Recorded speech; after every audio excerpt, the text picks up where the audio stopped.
বিগত 17 বছর আমরা একটা স্বৈর শাসকের অধীনে ছিলাম।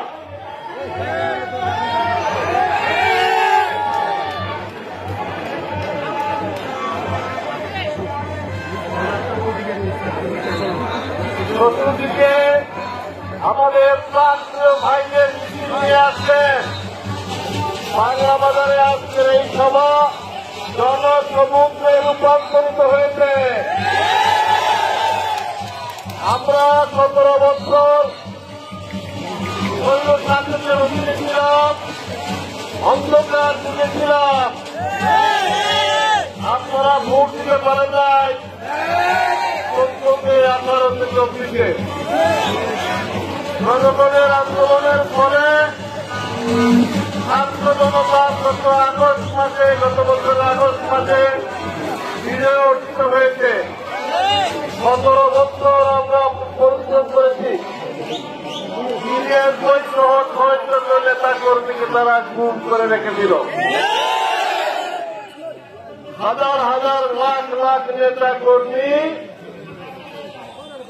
জেলখানায় ছিল, মামলায় আবদ্ধ ছিল।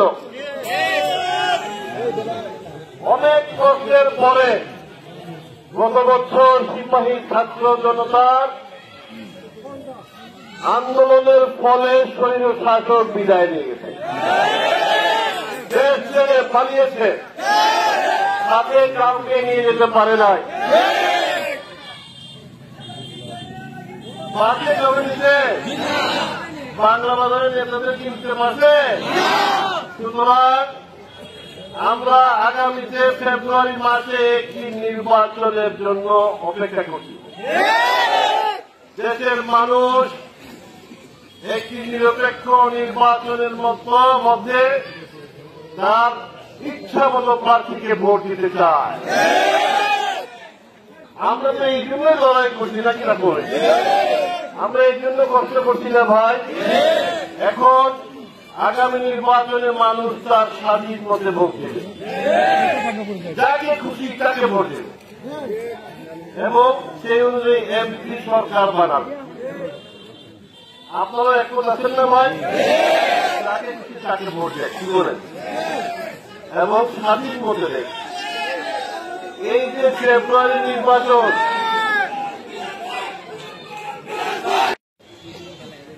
বাংলাদেশ জাতীয়তাবাদী দল বিএনপি তার 237 জন ক্যান্ডিডেটের নাম ঘোষণা করেছে।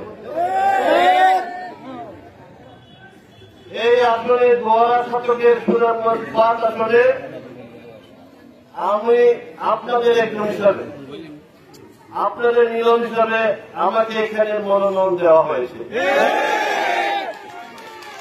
এর জন্য হিসাব নিকাশ করে না যে কে কোন ক্যান্ডিডেট কোথায় কিরকম ভোট পাবে, সেই হিসাবে বাংলা বাজারে মিলন বিপুল ভোট পাবে, এই হিসাব ছিল আমাদের দলে। আমরা এই জন্য আপনাদের কাছে কৃতজ্ঞ।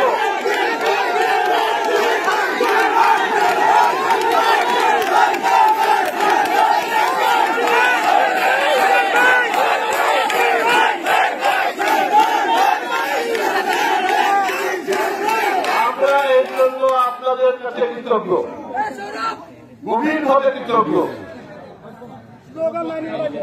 বাংলা বাজারে আমি নতুন না,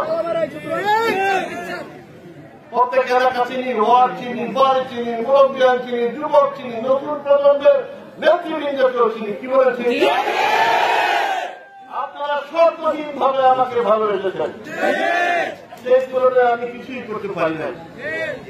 এখন ধানের শীষ আমাকে মনোনয়ন দিতে, এই জন্য এটা একটা বিরাট দায়িত্ব। এই দায়িত্ব নিয়ে আপনাদেরকে সাথে নিয়ে, জনগণকে সাথে নিয়ে আমরা আগামী নির্বাচনে বিজয়ী হয়ে আসনটা আমরা জনাব তারেক রহমান, যার থেকে আমরা গভীরভাবে কৃতজ্ঞ, দেশ নেত্রী বেগম খালেদা জিয়া, বিএনপির চেয়ারপারসন জনাব তারেক রহমান আগামী দিনের রাষ্ট্রনায়ক, ভারপ্রাপ্ত চেয়ারপারসন সহ নেতৃবৃন্দদের কাছে আমরা গভীরভাবে কৃতজ্ঞ। আমরা কৃতজ্ঞ না ভাই? আমরা কৃতজ্ঞতা জানাই এই জন্য যে আমাদের দায়িত্ববোধ আছে সেটা হলো এই প্রতীককে পাঠ করাইয়া আমরা সংসদে পাঠাইছি। ধানের শীষ প্রতীক সংসদে যাওয়া মানে আমরাও যাওয়া, আপনারাও যাওয়া। সুতরাং আমরা বাংলাদেশের জনগণকে আগামী সংসদ নির্বাচনে সংসদে নিয়ে যেতে চাই।